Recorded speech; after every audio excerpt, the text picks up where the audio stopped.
I can't be the only one that misses Piccolo. Like, look at this.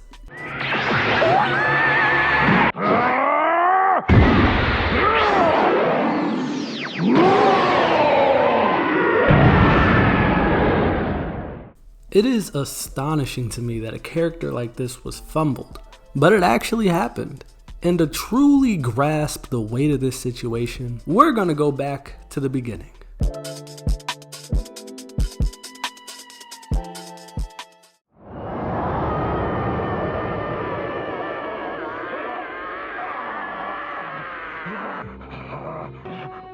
He's won for now, but my legacy on this planet will survive.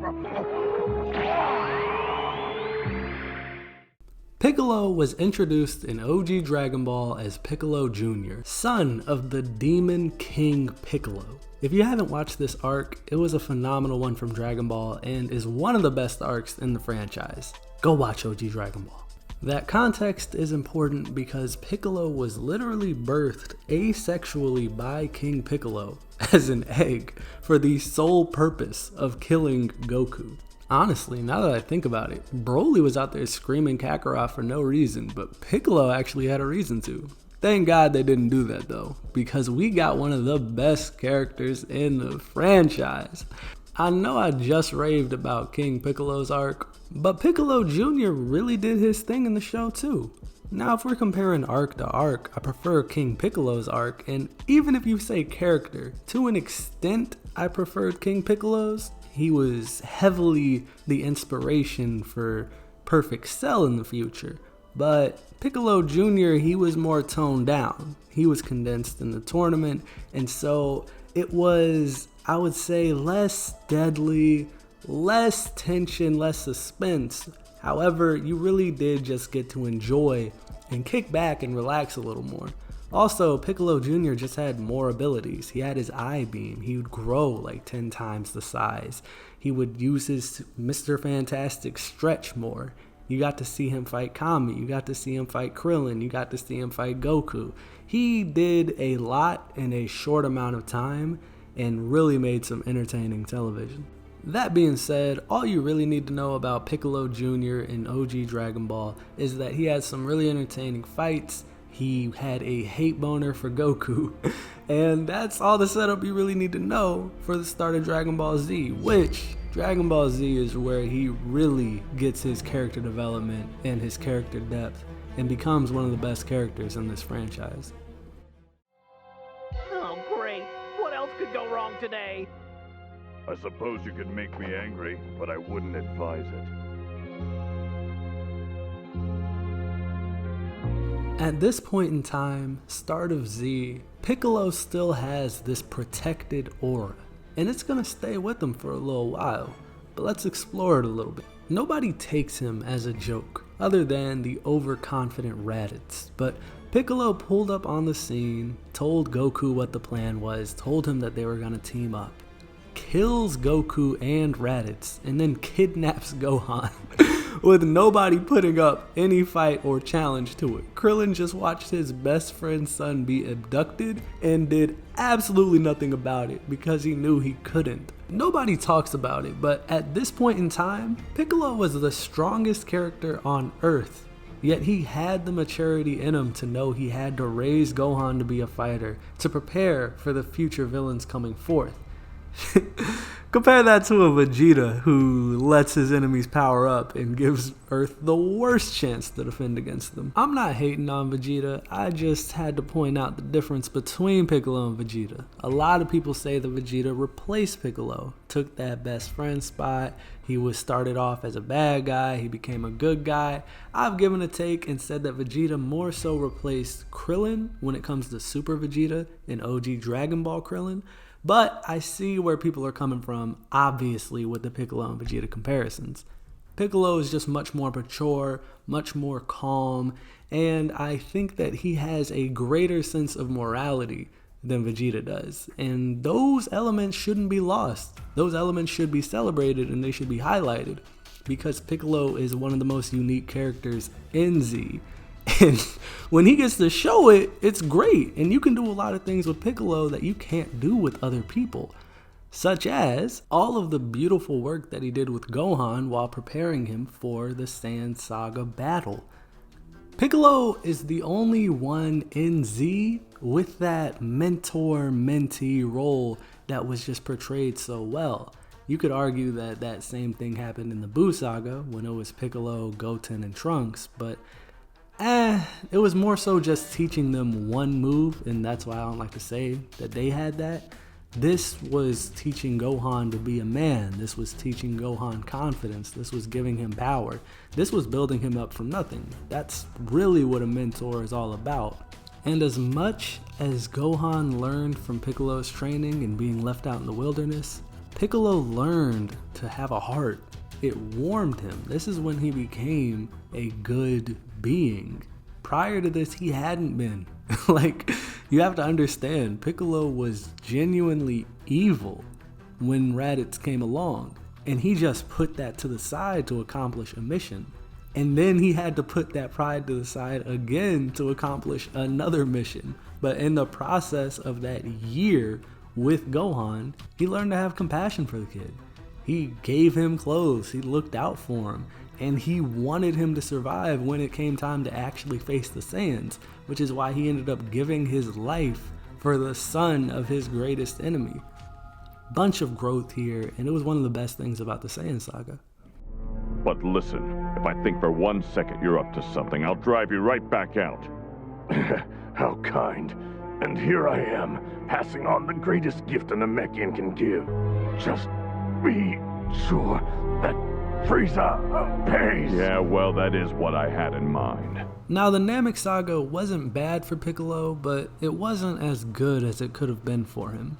As far as power goes, it was tremendous for him. He goes from not being able to beat Nappa to being stronger than second form Frieza. If you guys remember power levels, they said that Piccolo's power level was around 5,000 in the Saiyan Saga, and he went past 1 million in the Namek Saga. That's just a jump I don't think is talked about enough.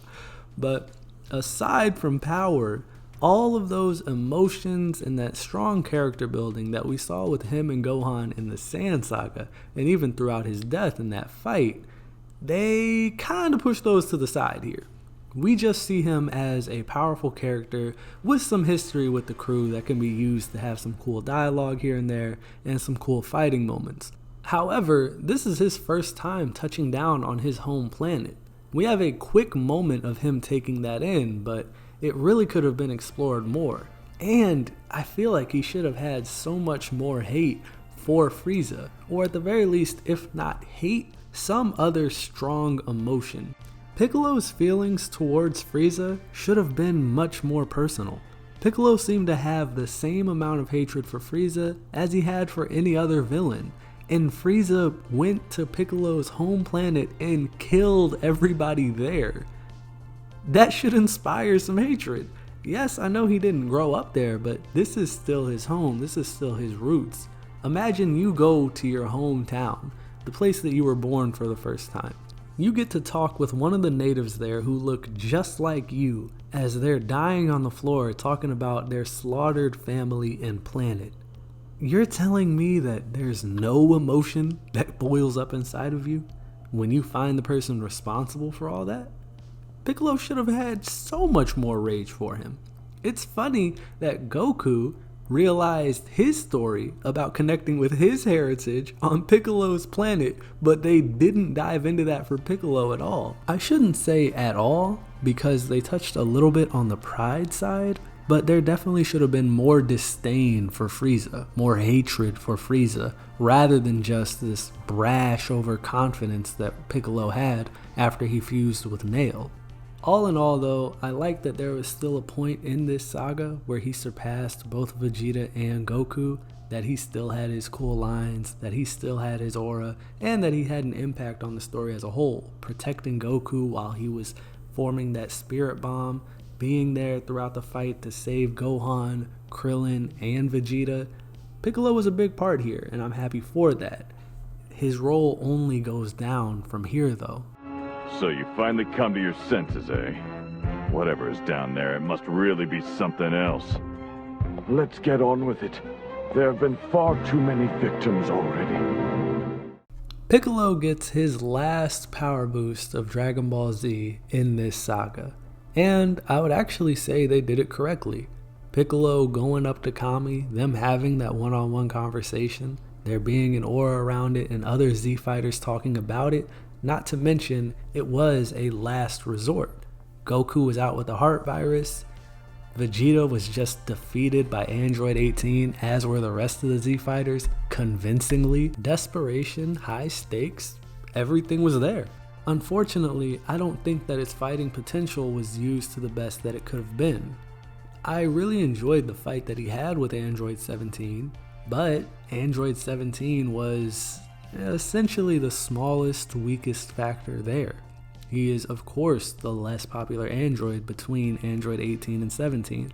Android 16 played a bigger role in this story, and of course Cell was the biggest part of this story. So you had Piccolo pull out his last resort for the smallest, weakest, most forgettable part of the story here. I would have preferred if Piccolo's last ditch effort, his final resort, was used against Cell. Imagine if we hadn't seen what that power boost had done to Piccolo. He simply fused with Kami, and the first time we saw him fight was against Perfect Cell, and Perfect Cell killed him. Imagine how seriously you would have to take Perfect Cell. Imagine how nice of a send-off that would have been for Piccolo and Kami. And imagine how much the stakes would have felt higher at the Cell games. Now, that's just an example, because I said that they didn't use Piccolo's potential to the highest it could have been on the fighting end. Piccolo is unique in Dragon Ball in that he can bring a serious tone and serious dialogue that you have to listen to. Goku is a goofball a lot of the time, and Vegeta can be really over the top, but Piccolo and his calm demeanor and his deep voice and the tone that he speaks in draws your attention, captivates you, and really sells the tension of a situation. He's not angry or playing for time. That boy is in greater agony than he has ever known in his entire life, and he's probably wondering why his father refuses to step in and save him. Open your eyes. Regardless of how strong he may or may not be, he's still a child you've left alone. Now, Piccolo works great in this fatherly leader role. I just think that it's made even better when he's still a peer, a fighter that can go toe-to-toe with just about anybody on the squad. I love that he's the one to call Goku out here, and that Goku actually hears him and panics. Not only does Piccolo garner that respect on his own, but it calls back to all the time that Piccolo has spent with Gohan. Arguably, Piccolo has spent more time with Gohan than Goku himself. Not because Goku's a bad dad, get rid of that rhetoric, it's because Goku was literally dead. But having Piccolo in this role where he can speak to both Goku and Vegeta, we'll get to that later, as peers, just adds a different layer to the show that we don't get to see many times, but when we do, it's awesome. The show is just better when Piccolo is stronger. You're just allowed to do more because there's more capabilities and possibilities. And you also have more tension because while Piccolo isn't the main character, he's still a character that's endeared to the fans.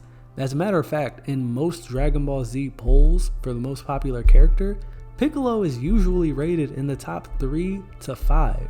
Now come Dragon Ball Super, unfortunately he drops out to the point where he's not even in the top 20 most of the time. But in Dragon Ball Z, he is a beloved character, and chances are that if you grew up a Dragon Ball Z fan, you knew people whose favorite character was Piccolo over Goku, over Vegeta, over Gohan. Piccolo has a fan base, and so when he's strong enough to actually be in high-level fights, tension is there, interest is there, and the show is just better. I say all that to say that the fighting career of Piccolo pretty much died right after that fight with Android 17. As soon as he got blasted in the water, so too did all of his fighting skill for the rest of the series, unfortunately. From that point forward in Z, his biggest contribution was conversation and that tone that I was talking about when he's speaking to people. So that leaves us with one thing left to talk about from the Buu saga. Will I see Kakarot again? You won't see him, no. You've taken the lives of far too many innocent people. When you die, your body will cease to exist, and your soul will be sent to a very different world than the one where Goku's soul will end up. And once there, you will be cleansed, your memory erased, and you will be turned into a new life form. I see. That's too bad. Piccolo helped sell one of Vegeta's best moments in the series. I also don't think that anybody else could have delivered this news. Piccolo is more or less the only Z fighter outside of Goku that Vegeta actually respects. Everybody else he pretty much looks down upon. Even someone like Gohan, where he's more fond of them than most, he still looks at him as like a younger kid. He sons him a bit. So as far as a peer, Piccolo was the only one that he would ask this question of, and the only one that could answer it. I loved him in this facet, and I still love this being one of his attributes as a character. I just wish that on the fighting end, that he didn't become a joke, that he didn't only become a coach to Trunks and Goten, that he wasn't out here scared and afraid every time that Buu came along. If he could have kept that same energy from the Saiyan saga, or even the Namek saga, I think that we really could have seen a much more developed and blossomed Piccolo that could carry the series here and there. But instead, we have what we have now. Hopefully, with the release of Dragon Ball Super Hero, we'll see that change, although I even have my gripes with that transformation, simply because Piccolo is shown to be one of the most disciplined fighters in the Z-Force, so giving him a transformation that's given to him because of a wish just seems a little out of character, a little bit undeserved, even though the character of Piccolo needs and deserves it. So it's just a little bit odd, but we'll see how it's handled. Hopefully it brings back the best of Piccolo that we've seen before, and hopefully he can reach new heights, not calling on any nostalgia bait, just going with new story, new heights, and a new character for Dragon Ball Super or Dragon Ball Daima releasing now. If it's bad, y'all hear from me. If it's good, y'all gonna hear from me. Later.